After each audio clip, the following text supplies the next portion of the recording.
5:58 arrival. It was close. Made it.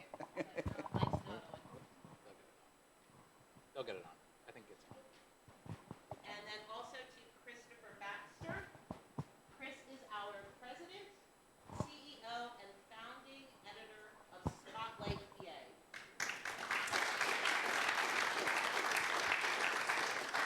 And again, I just want to thank all of you for coming out. I know it's a beautiful night. I know there's a lot all of you could be doing, but I am so appreciative that you've chosen to spend it with us. And I promise we're going to make it worth your while. So, all right. Thank you so much, everybody. Enjoy. Thank you, Michelle. Absolutely. Big thanks to Michelle on our staff for making all this possible. David came from Philadelphia. I came all the way from the West Shore. So actually, it's so wonderful to be here. This has been kind of something we've wanted to get started now for the better part of a year, in part because it's one event every quarter I can do and only drive 10 minutes. Because so much of what I do as CEO and president of Spotlight is travel around the state and have some version of the conversation that we're going to have tonight, because news has gone through a very radical transformation.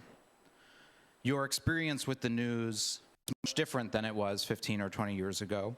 And I would venture a guess that most people's experience with the news over the past 15 to 20 years has been pretty negative. It's been one marked by less coverage, fewer reporters, a smaller paper if you get one at all, less quality, less depth, and so on and so forth. So first of all, tonight, I just want to thank you not only for being here, but for taking some time to think about the news, because it is something that affects us and everyone every day, whether we realize it or not, whether we're seeking it out and actively reading and consuming it, or whether we're just going about our daily life, getting a haircut and it's on TV, driving to the store and it's on the radio. The news is kind of constantly bombarding us, but most people have never had a chance or taken the time to think about why it is we get what we get today from the news. And it's a lot of different things, not just happenstance. It's technological changes, it's societal changes, it's broken business models, it's lots of different things that led us to this point. And so I'm so excited to have David here with me tonight. David and I have had two different sort of career paths for our age, but we really represent the entire trajectory of kind of where news has been and where we've gotten today. And that's what we're going to cover. So we're going to talk a little bit about how we got here, and then we're going to talk a little bit about how we're trying to build something better, having learned those lessons and learned from our experiences. And most importantly, we're here doing it hand in hand with you all, our neighbors, our friends, our community members, and so on. And so I want to start, David, and have you talk about, you know, I came into journalism right as the business model for newspapers was starting to collapse. You were in journalism a lot longer than that, and can you tell folks just how good the good days were? Yeah, I wish I knew them. Yeah, they were great. First of all, let me say thank you for being here. You know, we're driving from Philly, and I said to my wife, you know, I don't know what to expect. There might be 5 people here tonight. We'll have a nice conversation. I walk in here, and wow. And also, this is my first time to the Midtown Scholar Bookstore. Whoa, I can't wait to come back and get lost in here. You know, Chris referred to the news, and, you know, I think a lot of people think of the news as, you know, some sort of static and universal thing, and it just comes across whatever medium on which you consume it. But there's, and this isn't exactly answering your question, but I want to start with this because to me it captures kind of where we are right now. There's a quote I love from James Carville, who a lot of you have probably seen on television, and he says, Americans these days use the media the way a drunk uses a lamppost, for support, not illumination. And that is the world we live in. You know, if you're watching Fox News, the news you're getting is an entirely different thing than your next door neighbor who's watching MSNBC. And neither of those are what we would really characterize as the news that we want to see. So yeah, I was fortunate enough to begin and have much of my career in what we now think of as the golden era of certainly of newspapering and in many ways of journalism. I started at a little weekly newspaper in the San Juan Islands in Puget Sound, where I was the only reporter.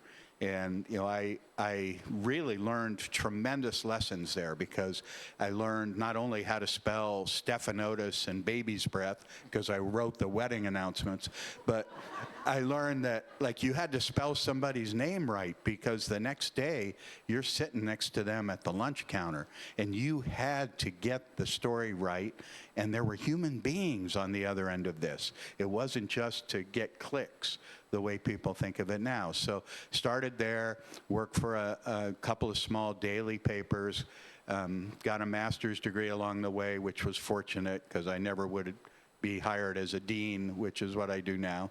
We'll talk more about that later. And then I landed at the Seattle Times as like a 25-year-old reporter and copy editor. And I was there for 30 years, and just I worked for a family that really cared about journalism. They still own the paper, remarkably, the Seattle Times, which was the largest newspaper in the whole upper left quadrant of the country. And they used to say, we make money to publish a newspaper, not the other way around. And that's very much the way we treated it. They were, at that point, the fourth generation, now the fifth generation of family ownership. And there are many such stories like that at the time in the state of Pennsylvania as well. Family-owned, committed, families that were really committed to quality journalism. We had, at the peak, 375 people in the newsroom. We spent, I ultimately became the editor-in-chief, but along the way I was the investigations editor. And we could spend a year on a story, sometimes 2 or 3 years on a story with a team of reporters. We did, in retrospect, what was the very first Me Too story in America, where we exposed a United States senator as a sex predator, and he dropped out of office. We did stories. We did an investigation on the Exxon Valdez oil spill that not only covered what happened, but described the conditions that were in place that would allow one drunken sailor to cause the biggest environmental disaster in American history. And that series led to a requirement that oil tankers have double hulls instead of single hulls. We got to do these kinds of stories that really changed laws, saved lives, and really made a difference. And that world no longer exists at the big legacy organizations. I'll give a very brief explanation of why that is. In those days, pre-internet, or in the early days of the internet, what you paid for the newspaper, a dime, a quarter, 50 cents, that didn't begin to pay the cost of the reporters, the editors, the photographers, the printing presses, the delivery. What it did was it was just a little enticement to get that newspaper onto your doorstep and into your living room. And in a place like Seattle, the Sunday paper, we could say, hey, Mr. Toyota dealer, I can get you 1 million eyeballs on a Sunday, and if just 3 people buy Toyotas, it will be well worth the money you're paying for this, say, $15,000 newspaper, full-page newspaper ad. And they used to say newspapers printed money, and we largely did. We presented a mass audience, and advertisers could take a little slice of that. Then along came something called Craigslist, and suddenly advertisers didn't want a big aggregated audience. I'd want just the people looking for a car, or just the people looking to rent an apartment, or just a person who wants a casual encounter, or whatever it is that you were looking for on Craigslist. And suddenly the whole business model blew up. Then we had sites like cars.com, monster.com, which was for employment. And suddenly the whole business model went upside down. And then what we've seen in the 20 years since is the news industry grasping for anything it can to try to hold on. In many cases, it's private equity companies buying newspapers en masse and just bleeding them what's left in them, whether it's the real estate, the few readers they have left, and in other cases, it's legacy newspapers and families trying to hold on.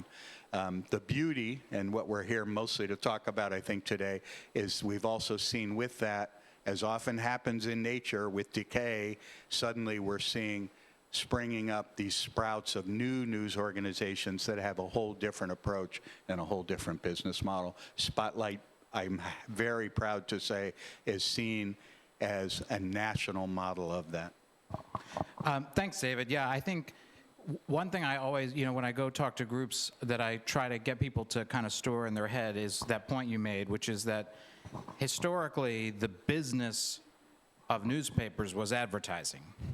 The advertising subsidized the journalism, but the business was advertising. So when the internet came along, the vast majority, I think historically they say there was like one, when they shifted to the internet, like one outlet actually charged for the journalism. The Wall Street Journal. The Wall Street Journal. Everyone else, right, just put all their journalism up on the website for free and shifted to the model they knew, which was advertising, but in this case, it was digital advertising. And that's a very important thing, and you can liken it somewhat to the music industry and what they went through. The difference is the music industry kind of figured it out on how to kind of backtrack on giving things away for free. The news industry has really struggled from that decision point forward. And so when they shifted to that digital ad model, suddenly they were in the attention economy. It wasn't just about Seattle. It was about the entirety of the internet, right? Suddenly they were fighting for eyeballs against cat videos. How many of you are familiar with the term clickbait? So this is basically where clickbait was born, because in this sort of digital ad economy, in order to make that business model work, they need that ad to surface as many times as possible to as many eyeballs as possible. And so they really need to move and churn content on that website. And so it becomes much more about quantity and trying to get people in to read. The flip side of that was quality. Quality really suffered during that time, and the digital ad revenue that they were making simply could not keep pace, as David mentioned, with the loss of the print ad revenue, which was so substantial. So tell the crowd about, briefly about your own career, because you came in right at that inflection point and started at newspapers when they were starting the slide down. Yeah, so my first job was in the Easton Bureau of the Allentown Morning Call, and when I was hired, a reporter in that room who was unhappy that I was there kept referring to me every day I came in as a buyout baby, because the paper had just done buyouts in the early stages of cutting back, and at this point it was owned by Tribune, which I think at that point or very shortly was going to be in bankruptcy for my entire tenure at the Morning Call. And so they had just done buyouts and taken too many, so they hired back, and that's how I got my first job in the Bureau. And so I came up just at the tail end of what David just described as the golden age. You worked all college to get to do internships every single summer and to get to a little bit bigger of a paper and a little bit bigger of a paper. My first year was at my hometown paper in New Hampshire. My second year, I was at the Morning Call in Allentown. My third year, I was at the Virginian Pilot in Norfolk. And my fourth year, I was at the Boston Globe. That was the old model of how you came up. And then you would go work in a bureau somewhere for years and years and try to move your way up, and that's how it worked. But it was all collapsing. And so shortly after I started, they closed the Easton Bureau. They already closed the Bethlehem Bureau. They started closing the other bureaus around, shrinking down. The paper was shrinking.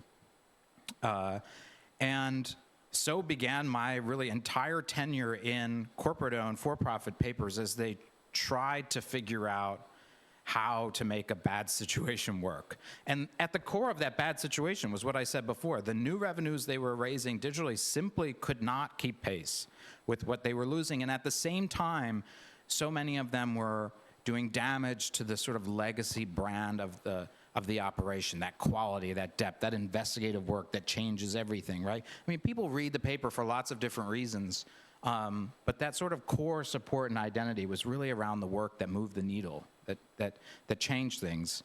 And that was going away. And at the same time, they were raising prices, which is not a very good consumer proposition, right? We're going to give less for more. Less for more. So that little bit that the circulation revenue, well, not a dime now, that you were paying for a single copy or whatever, that started to shrink too because people just didn't see the value in the paper. And so that's why over the past 15 to 20 years, most legacy newspapers have been kind of stuck in this downward spiral of trying to make those ends meet, trying to have to continue to cut, continue to give less, continue to raise prices. You can see how that doesn't make sense. And that's, since 2005, the Medill School at Northwestern University tracks the sort of degradation of local news across the country. Since 2005, the United States has lost 2/3 of all professional newspaper journalists.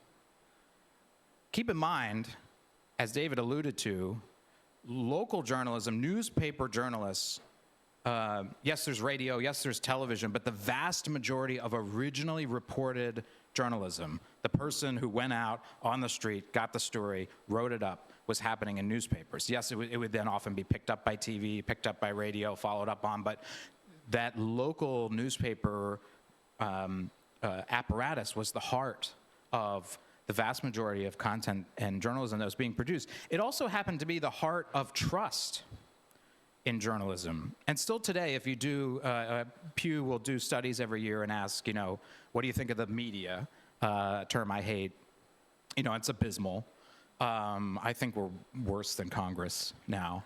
But then if you successively ask, what do you think of your local paper? It's higher. And then if you keep asking all the way to, what do you think of Stephen Caruso, one of our reporters here tonight, or Angela Columbus, one of our reporters here tonight, it's really high. Why? Well, we can also think to TV news, right? How has TV news been able to retain its audience? It's a more one-to-one. It's a personal relationship. It's not some nameless, faceless corporation. It's your local reporter. And that's where trust that's the engine of trust that's always driven that people's belief in journalism, and it's that one-to-one connection, it's that hometown experience that kind of defined it. That also happens to be the portion of journalism that has been just decimated, right? And so in the absence of that, in the absence of more coverage locally, in the absence of those relationships, people default to the national conversation. And at best, the national conversation is a distraction. At worst, it's a sort of a grand delusion, because the vast majority of our tax dollars, the vast majority of the decisions being made that will actually affect you when you walk out that door, right? The safety of the streets, traffic, schools, healthcare, so on and so forth, are being made locally or here in Harrisburg, right in front of our noses. And yet most people are not paying any attention to that, in part because there's so little reporting anymore on that. And that's really where Spotlight was born. Well, and along with that, there are academic studies that trace a major cause of the tribalism in America, this great division, people polarized on the left and the right, is tied to the degradation of local news. Because if you think about if we were all in here discussing some local issue, there would probably be 30 different opinions about it, and you'd be all over the spectrum on some local issue related to development or something in schools. But when it comes to talking about Donald Trump, people are one end or the other, and it's really been a really significant factor. So, as Chris said, that's one of the places where Spotlight comes from, and I'll talk a little bit about that genesis. So as I said, I was the editor of the Seattle Times and loved it until I didn't. I wound up laying off more than 100 people in my newsroom. I did every one myself, and this was for a great owner. I'm seeing the former great editor of your Harrisburg paper here, Kate Barron, and she's been through this, I know, on a smaller scale right here in Harrisburg, and it really sucked, right, Kate? Yeah, people you hired and developed, and And so, I had my eye open for some other things, and I had been the chair of the council that accredits schools of journalism and mass communication, so I got on Headhunter's radar, got a call about a job, the dean of the Media and Communication School at Temple University. All I knew about Temple was Bill Cosby and John Chaney, the former basketball coach, one of whom I liked, one of whom I didn't. But so I interviewed, and they'd always had PhD deans, but somehow I got the job and persuaded my wife we should move from Seattle to Philly, and moved out. Well, I'd been there about a year, and I got to know a guy named Jerry Lenfest. Jerry was a major philanthropist in the Commonwealth. Much of the museum at Gettysburg was funded by him and his wife. The Museum of the American Revolution in Philadelphia. Museums, libraries, orchestras, public media, big philanthropist who had made his money in the media business. He owned a little cable company that he sold to Comcast for billions of dollars. Jerry had become sort of the accidental publisher of the Philadelphia Inquirer. There's an interesting history of that, but I won't go into that now. But he was in his mid-80s, and he was concerned about what's going to happen to this institution when I pass, and he was really concerned about all the things we're talking about local journalism, particularly investigative public service journalism. And he and I and about 5 other people concocted this new model, which was to create a nonprofit. He didn't call it this, but in short order, we renamed it to what's called the Lenfest Institute for Journalism. And then Jerry donated the Philadelphia Inquirer to the Lenfest Institute. And the charge of the Lenfest Institute was not only to carry and to support the Inquirer, Philadelphia Inquirer, and try to help it bridge to this modern digital era, but also to support public service local journalism, particularly in the state of Pennsylvania, but also nationally by creating a model for that. One of the very first initiatives out of that, this was the brainchild of a guy named Stan Wisniewski, who is now the editor of the Pittsburgh paper. At the time was the editor of the Philadelphia paper, and I believe Kate was involved in those initial discussions, and maybe Shribman, pardon me, and Kathleen Pavelko, who is another one of our board members and on our executive committee, and the former CEO of WITF, to create this entity called Spotlight PA, what ultimately became Spotlight PA, which was a collaborative to cover state and local government and public affairs in the state of Pennsylvania. The very best thing we did, other than the great name, was to hire this guy. And he has been just an absolutely phenomenal leader. And I am not exaggerating when I tell you that Spotlight PA is seen nationally as the model for what journalism should be becoming. And this is a voyage, we're probably not even halfway to what we want to be, but the direction is so strong, the product is so strong, the reporting is so amazing, and some of the very best Spotlight journalists are right here in the room. And then I'll also say Pennsylvania is blessed. What we are building here, having the Lenfest Institute, having the Post-Gazette, which is now also going to be run as a nonprofit, and to have Spotlight, which now has how many partners do we have? 127. 127 publications and television and radio stations now use our content. So with that, why don't you talk more about Spotlight? So coming out of this sort of golden age, the situation was pretty bleak, everything we talked about before and where we got, and the number of reporters lost, the amount of resource and money in the industry gone, and it really forced, kind of with our backs against the wall, to think about, if we can't have everything, what must we have from journalism, right? I mean, journalism's the only profession specifically mentioned in the Constitution. We know it's important. We know it's critical to the functioning of a free society, perhaps one of the most critical components in independent free press and free expression. But what is it about journalism that fulfills that mandate in a free society? I mentioned journalism as a term, as a big tent, right? I mean, it's cable news, it's screaming matches, it's opinion, it's sports, it's features, it's anyone who wants to call themselves part of the media. But what is it about journalism that fulfills that function that was so important that it would be protected and built into our founding documents? And that's what we spent a lot of time thinking about at the beginning of Spotlight. If we can't have it all, what must we protect to make sure Pennsylvania can still move forward as a functioning Commonwealth? And in our mind, that really came down to two things. Number one, the independent investigative role, the independent watchdog role, the fourth estate, right? The fourth check on the three branches of government, the fundamental function of a press, that was non-negotiable.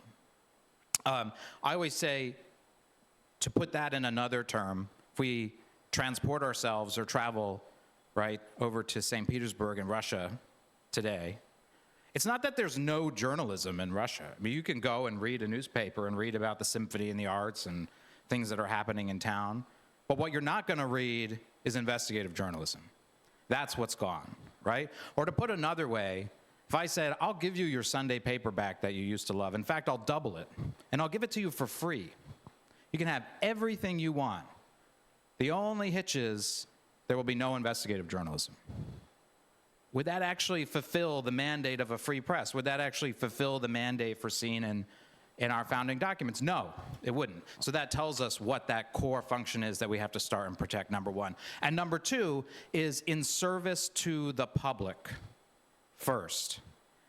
And one of the great things about this moment is that it is actually an opportunity for all of us to retake and reclaim journalism to its roots of what it was intended to be, which is that independent watchdog and in service to us, not in service to a bottom line, not in service to a billionaire owner, not in service to some hedge fund bleeding our papers dry, but in service to the people.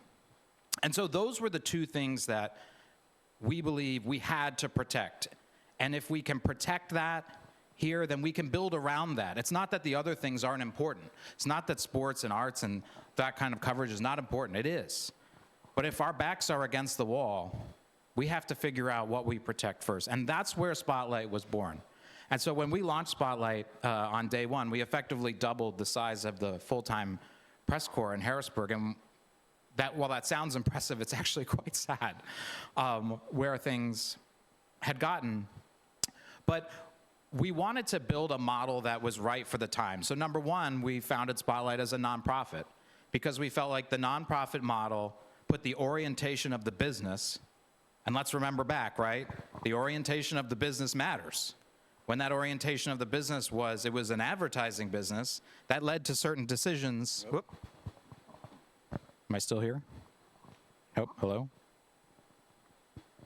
Test, test, test. Test? Nope. All right, I'm going to talk really loud till it comes back. That led to certain decisions, right, that had ramifications. And so we wanted the business orientation of Spotlight PA to be in complete alignment with the journalistic mission and complete support. And the nonprofit model does that because it's quite simple. Either we produce journalism that is unique, relevant, insightful, valuable, right, moves the needle for you, and you in turn support it. And if either of us don't do that job, we will lose it. We used to get it through other ways, through a subsidized corporate model. That model's gone. Now it's our choice. Either we value it and we get behind it, or we lose it. And so that nonprofit model, number one, we felt like married the two things that we felt were most important, which was that quality and impact and service to the people. Number two, we felt very strongly that Spotlight PA should be a public access model, not having our journalism hidden behind a paywall only for those who could pay for it. Not that that model doesn't have a place. It does have a place in the industry, but fundamentally, we can't, on the one hand, say, gee, the more people who would vote or cast an informed vote, the better off we'd be, and then in the next breath say, but only the people who can pay for it will have access to the information to actually be able to do that. That can't be the only way, right? And so Spotlight PA is an open access, public access model, but we also wanted to do that for all of our partners. So David mentioned we have 127 news organizations across the state now that republish Spotlight PA. They get their state capital coverage. They get coverage from anywhere else in the state now from Spotlight PA, a job that used to be done in part by larger news organizations, that used to be in part done by the Associated Press, which has faced the same troubles and has pulled back and less coverage. And so Spotlight was really born to, to fill that gap. And they get it for free. Yeah. These partners get this content for free, which is something they never got even from the Associated Press. And part of that was from a decision we made early on, which is that we did not want to hasten the demise of what was left. The folks at local news organizations across Pennsylvania are doing harder work under harsher circumstances with fewer resources and often not any kind of a mandate from their ownership, and they're still there and they're still doing it. And they're not getting rich and they're not getting famous. In fact, they're banging their heads against a brick wall most times of the day, and yet they are still doing it. And if they go away, if they disappear completely, there is no answer to replace them. We can't replace them. No one can replace them. And so we did not want to take a dime out of the money that was left for that work. What we wanted to do was grow the conversation, right? We wanted to come and have this conversation and help people understand why you never had to think about the news and philanthropy in the same mindset. People in our industry today like to say, well, people need to think of the news like they think of the symphony and like they think of the art museum. And I always say, yeah, but the difference is they always thought of those things philanthropically. They never thought about news that way. And so before we jump to that, we need to talk about how we got here and the ramifications now of what happens if we don't act. And the kind of unusual nature of it is that not only is news, and particularly the investigative, right, the stuff that takes more time, more resource, more energy, more legal risk, not only must we now step forward and support that or risk losing it, there is a very strong argument that that should be close to the top of the philanthropic priority. So not only have we just entered the conversation, but we're asking people now to bump this up to the top, right? But the truth of it is what I said before. If we do not get behind it, we will lose it. And this is not theoretical. David, you can probably talk to this. This is not like a warning of what's to come, right? This is not the three ghosts at night and premonitions if we don't change course. We have sustained incredible damage already. We are in the late innings. But as I mentioned, we also have an incredible opportunity to reclaim and retake journalism back to its core and back to what it should be and get behind the things that matter. And I always say to people when I end talks, you don't have to love all that journalism has become and the news has become. I don't love a lot of what journalism and the news has become. But what you cannot do is sit on the sidelines and expect that it's going to figure itself out or somehow you're going to get better. You have to get behind the things that are serving you, the things that tell you something you didn't know, that help you cast a better vote, that help you call a lawmaker and make an educated argument, that help you just sit around the dinner table and have an intelligent conversation with friends. That is the non-negotiable. And that is the legacy that we will have to grapple with moving forward, because future generations will look to now and ask us, what did we do? Because what they get, a lot of people are worried about what young people are doing with the news or not doing with the news. And I always say, well, before we start worrying about whether or not Spotlight PA is on TikTok or this or that, we need to worry about whether when they become an age that they need the news, will we still exist for them? And that is the legacy that we are laying right now. when they start to pay taxes, when they are in their first job and they see something that's not right and they're being ignored, are they going to have an independent watchdog to turn to try to make that right? And that's what we really have to solve for today. And we're living in this right now. I mean, if some of what Chris is describing sounds like hyperbole, it isn't. This very week, it's like watching a car crash. If you pay attention to what's going on with CBS and soon with CNN and the control of tech oligarchs and the Federal Communication Commission looking at Disney-owned television stations, one of which is the very prominent WPBI in Philadelphia, and possibly taking their licenses away. I mean, on a national level, this is happening right before our eyes. As Chris talked about, 2/3 of the journalists gone. I think it's well in excess of 2,000 newspapers have disappeared. I mean, we are living this right now. And fortunately, in Spotlight and organizations around the country, there is something to hold on to support and to help turn this around.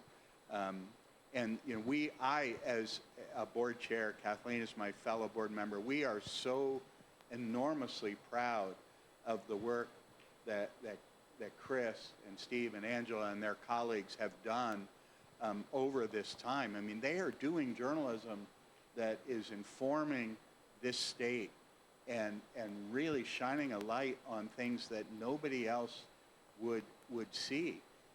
Just look at, and most of the consumption of the content is through these local outlets. But if you go to the website, as I do almost every day, and I'm just blown away by, wow, if we weren't reporting this, nobody would be.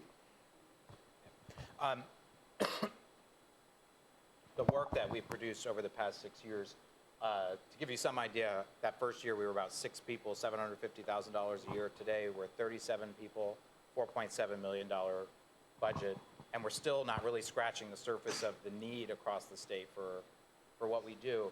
But most important to that is the impact that the work has had. And we left out some folders, and if you didn't get one, there's some in the back. If you pay attention to anything in that folder, look to the select examples of impact from our work. All things that would have never happened if not for Spotlight PA. Changing laws, changing lives, saving people's homes, getting your utilities turned back on, getting them clean water when for a decade they could get no answers or no help from the state. You name it, we've directly saved taxpayers more than $20 million returned back as a direct result of our reporting, gotten government contractors fired, programs reformed, all when the traditional systems did not respond. And so I encourage you to look at that, because I always want people not to think of Spotlight PA simply as a charity, but to think of it as an investment in change, an investment in action. People are so frustrated right now because they don't know what they can do. Everything seems so big and so out of their hands. But there are things that we can do, right? We can vote, number one. We can support meaningful organizations that are actually driving change right in our communities, right, that really do affect and improve our day-to-day lives. There are those kinds of opportunities, and David's right. Pennsylvania is very lucky to have had a chance with Spotlight. A lot of states do not have a Spotlight and will never have the chance to have something like a Spotlight. We feel lucky with that. I feel that every day, right? The opportunity to build this back hand in hand with you all. The flip side of that equation, though, is the pressure that we feel every day, because we know if we don't get this right, if Spotlight PA ceases to exist tomorrow, there is nothing else coming to do the work we are doing. It's not like we've invested in 100 things and the 3 things that crop up, the next one will move in. There's nothing else coming. And so we feel that pressure to get this right, to do it right, and to do it right together. With that, I want to open it up to questions. And we don't have a working mic, so we'll talk loud, and David or I will repeat the question out loud. Is so that everyone mic can working hear. that you're? No? No. All right, so yes, speak loudly, please. Yes, here? Okay.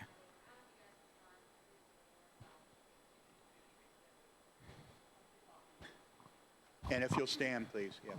I guess I'm going to be a bit of a devil's advocate. This all sounds too perfect. I am very leery of news these days. If I hear something, I'll check multiple sources to verify, okay, it's appearing in all these places, it must be true. What makes you guys so good? I mean, I've heard all of this, but I'm not so good trustworthy. I mean, I'll say first, well, the question is, could everybody hear that, or do we need to repeat it? Okay. Gary, I want to make sure that, are you okay hearing up there? Okay, you heard it. Good. Great question. And all I'm going to say is thank you. You are a great news consumer, and everybody ought to be doing that to the extent that they can, because so many things come across, particularly, electronic, digital sources, that it's almost, especially with AI, now it's even visuals that you can't tell. Was this real? Is this not real? And so you do need to do as much investigation. But why should people trust Spotlight PA? I was going to say the same thing, and I give a similar answer when people ask me about mis and disinformation, how to manage that. The truth of the matter is, journalism done honestly and in the interest of the people is an endeavor to get as close to the truth as possible, but we never really can fully get there, right? I mean, even our biggest investigations, often there are things we cannot know or do not know, right? I think the question is knowing the organizations and the people who are doing that work on your behalf, and is it an honest endeavor, right? Are they openly considering all viewpoints and putting that into the final report? Not to say we're giving all viewpoints equal weight, right? But in the same way we think about the scientific process, right? Are we open to all outcomes, all possibilities, all answers as we endeavor, and then we follow that and we get as close as possible as to the truth as possible? And that is harder than ever, because there simply aren't the number of other news organizations you can consume to do what you're doing, which is exactly kind of what would be taught in a civics, kind of media literacy class. Is to really take nothing at face value, learn and understand the sources of information and the ones you can trust, increase the weight you give to those, and on the flip side, protect yourself when you are in situations like scrolling on social media or so on, or important to the misinformation conversation, if you are in an emotional state, and I don't just mean that like you're crying on the floor, I mean you might be impassioned, you might be mad from something on national news, right? When you're in one of those states and you are scrolling, you are much more likely to glom on to a piece of information that is not true, or you are a much more available target for someone who's trying to get you to think something that is true that is not true. So having an awareness of what you're reading and who those organizations are, do they show up? Are they real people, right? Can I talk to them? Can I send them a critique? Can I send them a compliment, number one? And number two, being very self-aware of your own state when consuming information, and just being very guarded when you find yourself in that state and you're reading or taking information from sources that you're not familiar with. One of the things I'm most proud of with Spotlight is if you came to the site for the first time and read the content, it would be very difficult to say, this is from the left or this is from the right. And I'm a journalism educator now, and one of the things that I try to impress upon young people is we all come with biases, and the very best journalists, the first and best thing they do is to prosecute their own biases, is to say, okay, I'm coming to this with, how can I disprove what I think is the case? And as consumers, you need to be very attuned to that as well. Oh, over here. Sorry. Hold on.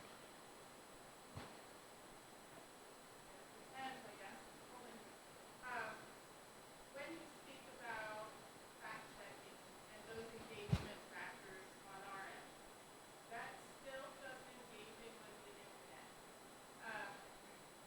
Your ideal business model, how close to a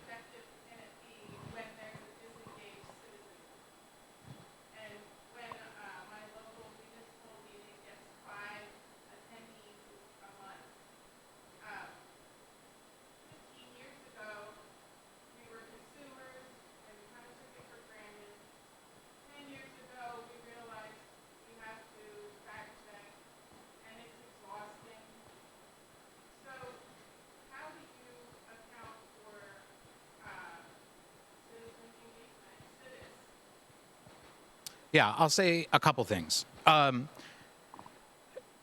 Number one, you are correct, but sometimes I'm in rooms where someone says something to the effect of, why does any of this matter? You know, nobody wants the truth anymore, yada, yada, yada. And I say, to me, out of everything we've talked about and everything going on in the country, to me, the most dangerous thing you could believe is to believe that all is already lost. Because if you believe that, then you do exactly what is hoped by those pushing that agenda. You disengage. You give up because it's not worth it. When the truth of the matter is, there still is in this country, and this is an imperfect term, but there still is sort of a considered majority. There still is a center of the country.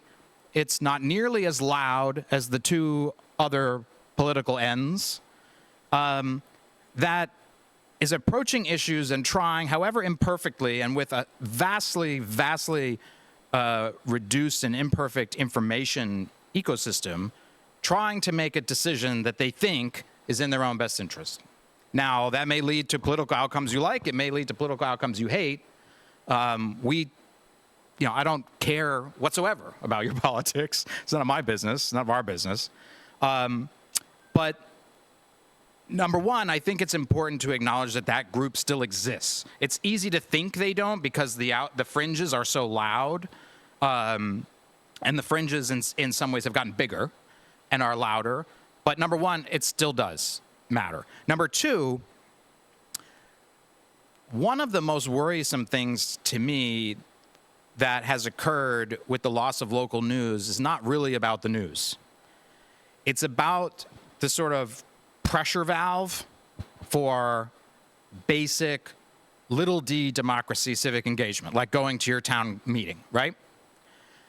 The problem now is that if you choose to actually do that, which is a smaller group than ever, and you believe that something is not right, you know, that the town's not being run correctly, or the money's not being spent correctly, or the development project was approved without the proper process, or what have you.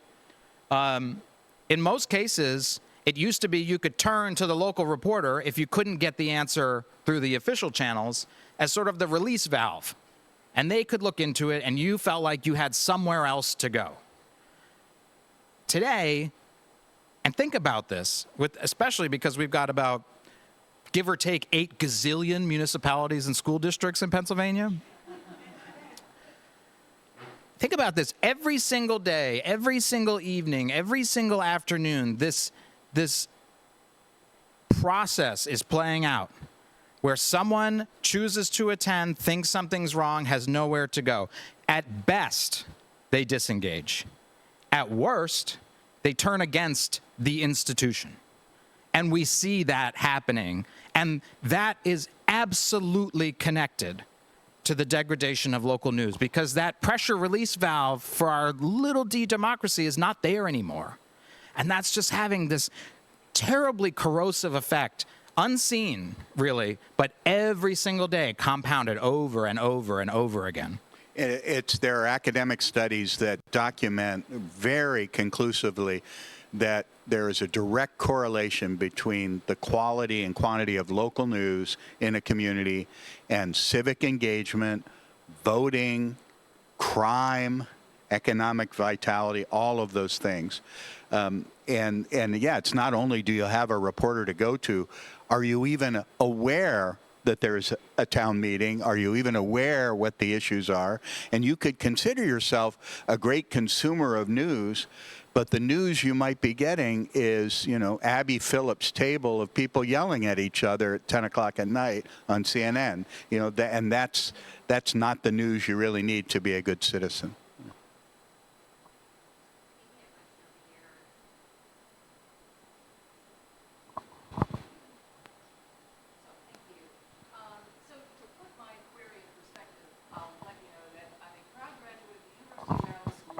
All right. And it was the tail end of the golden age. So my perspective, I kind of put some perspective on how I think about things today. And it has to do with journalism education. It's a two-part theory. One is what motivates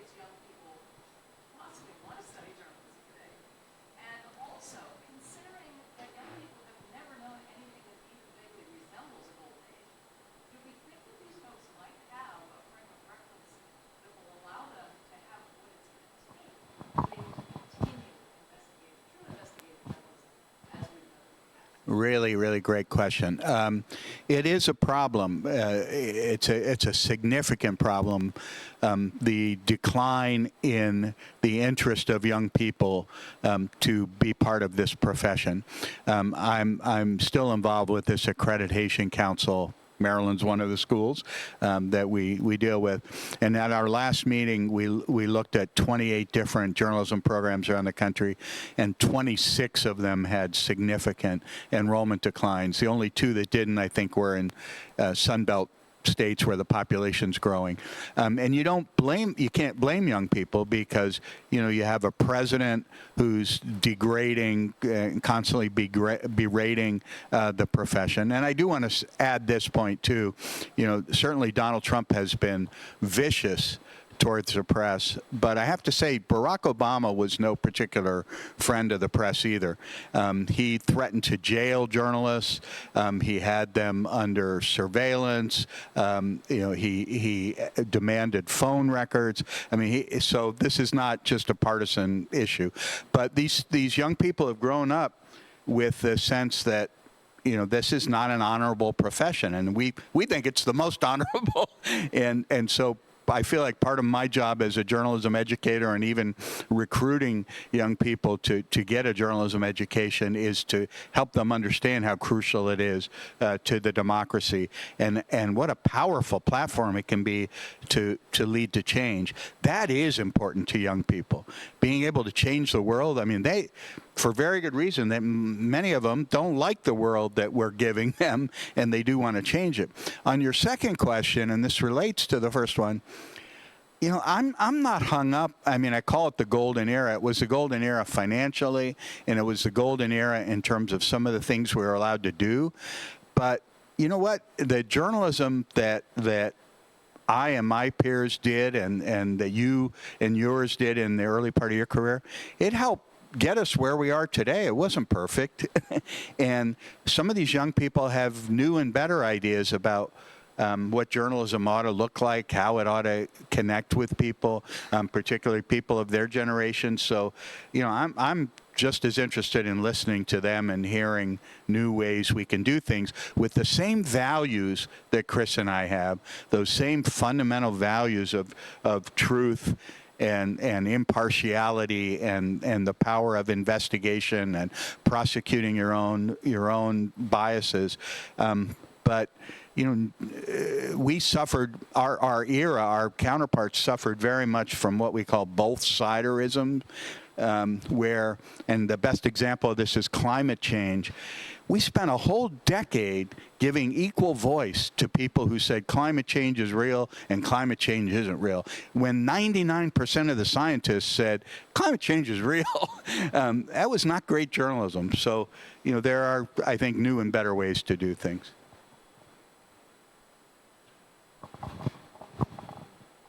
The mic right here. Probably don't need it. Two subjects I'd like to approach you gentlemen, and thanks for doing what you're doing. So much appreciated. We have been dismayed by national reporters, largely, who either lack the will or are not allowed to be aggressive in interviews that they conduct. We'd like your thoughts about that. Second topic is the local newspaper here in Harrisburg. Our family has subscribed to it since at least 1948. Stopped. We like good journalism. The entertaining articles, we don't ever say them. We have become increasingly frustrated with the local newspaper about how little space they choose to devote to news, which the two guys so lovingly provide. When we get a page that's two-thirds meaningless, newsless graphic, and a full page telling us we should save 20% by going digital, we're not getting our money's worth. We feel. Your thoughts? So on the first, yes, so sorry, two questions. Number one was to comment on the perceived sort of lack of ability or will or what have you of national reporters to really push back and stand their ground. And the second question was about the local paper, the Patriot News, and sort of your perceived, dissatisfaction with where they are. So with number one, I think we've seen more this year, and it's been somewhat helpful to these endeavors of having this conversation, but otherwise quite terrible to watch. Ownership matters. Ownership matters. And as television ownership has consolidated and been allowed to consolidate with deregulation over the years, it's led to the vast majority of our local stations being owned by, a handful of large corporate entities.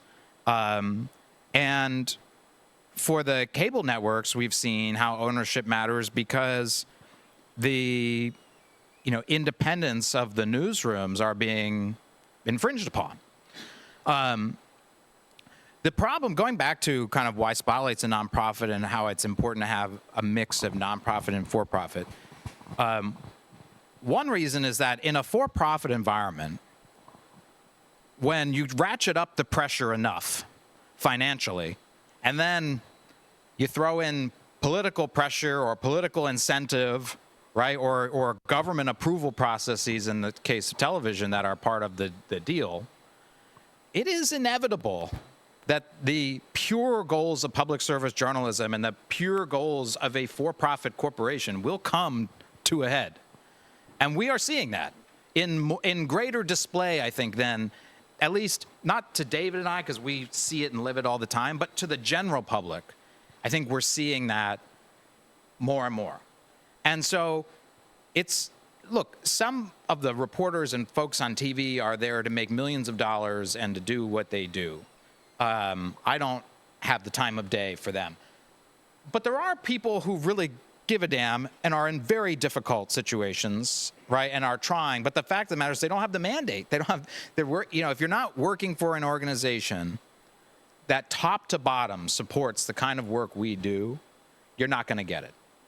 And I spent a year at the University of Michigan, and I studied just that, how to support and promote investigative journalism and newsroom shifting to be digital first. Because all the other priorities of that digital transition will eat investigative journalism alive. And I watched it happen again and again in my career. And that kind of brings me to your second question. It used to be that news organizations had enough resources that they could do all of the above, right, and do it very robustly. So you could identify it, right, as distinct things that they were capable of doing. But now a lot, particularly in the for-profit lane, are just trying to find a business model that can support the day-to-day coverage, right, the what's happening in our community. And this is important stuff, right? Like, what happened on the bridge? What happened at the school board meeting? What happened with our tax rate? Again, the kind of reporting that if it goes away, we cannot replace. No one is in a position, there is no answer to replace that. And then on top of that, they're still trying to do that work you loved, right, and miss. They just simply don't have the amount of money or the amount of bodies to do it.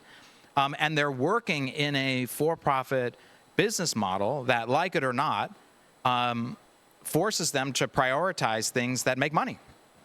And they then will use that money to support what they have left to do the journalism. But it's a highly imperfect and resource-starved environment. And so that's why today we really have to think about two different columns for news. We have to think about the what for our communities, right? And that's like every local news organization that's left and still trying across the state, they're trying to do the what for their community. They are just trying with one person, two people, right? They are just trying to tell you what the heck is happening. They're trying to keep their head above water. And then there's the why and the how.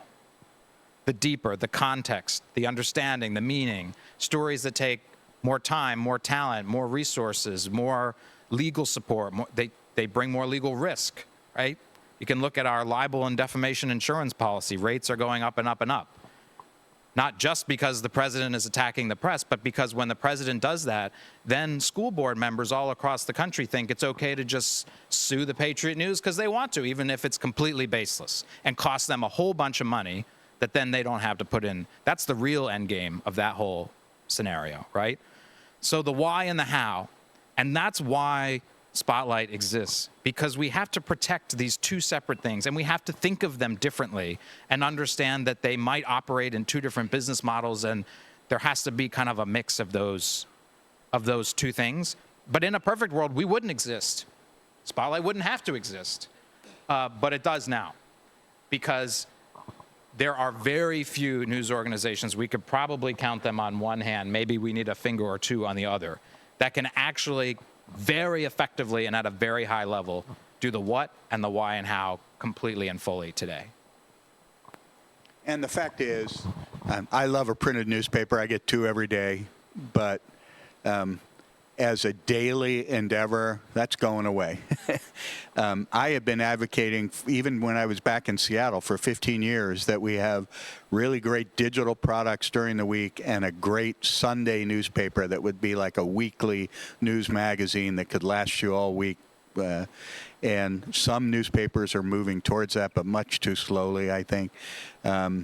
But yeah, I'm with you. I hate as newspapers get smaller and smaller and smaller. Even the Philadelphia Inquirer, which is, relatively to most newspapers in America, very healthy, owned by a nonprofit, still has 200 journalists in the newsroom. There are Saturdays and Mondays where if I took it out of the bag in my driveway, it might blow away before I got to my front door. So.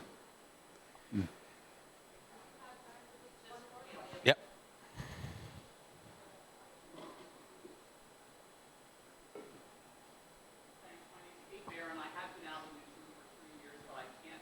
I want to defend the Patriot News a bit. First, going back to everything these gentlemen or your friends said tonight.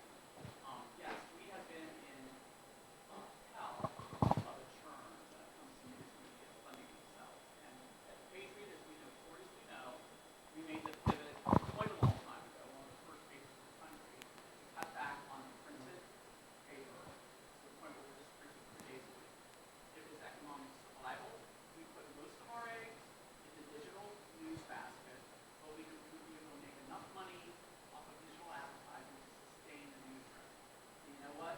About 3 years ago, we did that. We made the turn. Where the point is, we are now self-sustaining. I would also point out that we have to do a lot of that by getting as many eyeballs on our content on Penn Live as possible. And some of it is the country star who just divorced his wife and a lot of other stuff that some people care about that I don't really think they care the news. On the other hand, I don't want to let the wheat and the chaff get separated. We've done a lot of investigative work.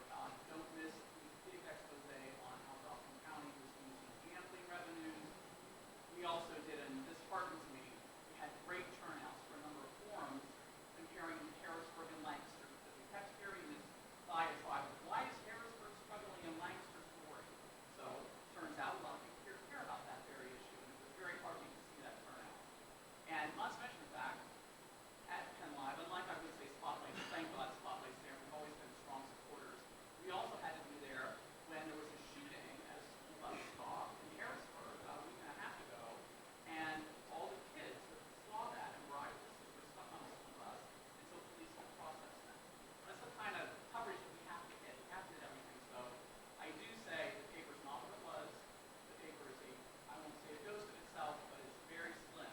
On the other hand, don't ignore Penn Live. It is a monster. It's one of the biggest sites as far as audience in the country. And it's what's keeping the Patriot News and Penn Live reporting on. Thank you. Thanks, Kate. So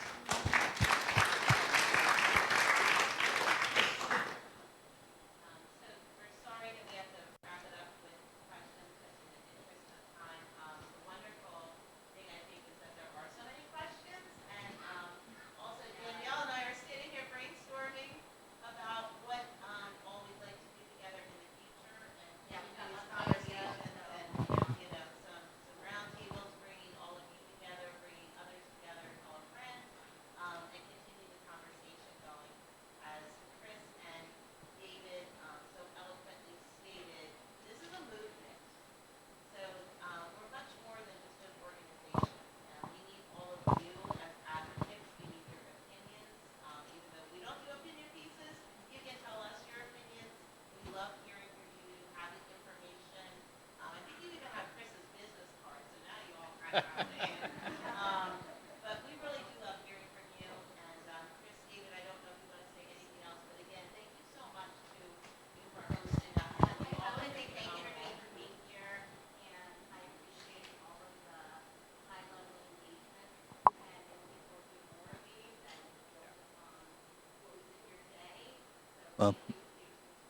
Thank you for hosting us. Thank you all for turning out and for caring. Thank you for caring about journalism, about our country, about democracy. I would encourage you, please do spend time with the material, and I would encourage you to consider becoming a member of Spotlight PA, because then you really are part of this movement, as Michelle put it. We have lots of events for members, lots of opportunity for engagement. I mean, you can really influence what it is that we do and how we do it. Thank you all. It was so great to be here. The final thing I want to leave you with is just this partnership with the Scholar is so meaningful to me, because I think what this bookstore represents in every book that's here, right, is a continuing conversation, a fearless, continuing conversation with whatever issue it is that you pick up, whatever the topic of the book is that you pick up. It's a conversation between you and the author, and that is what we need today. We need conversation. We need to be willing to talk to one another, to meet one another, to understand what we're trying to do and reestablish that human connection. And I feel like that happens every day here, and that is so part and parcel of the mission of Spotlight. So we're so happy to do this here and really excited for what we're planning to come, and hope to see you all again really soon. Thank you.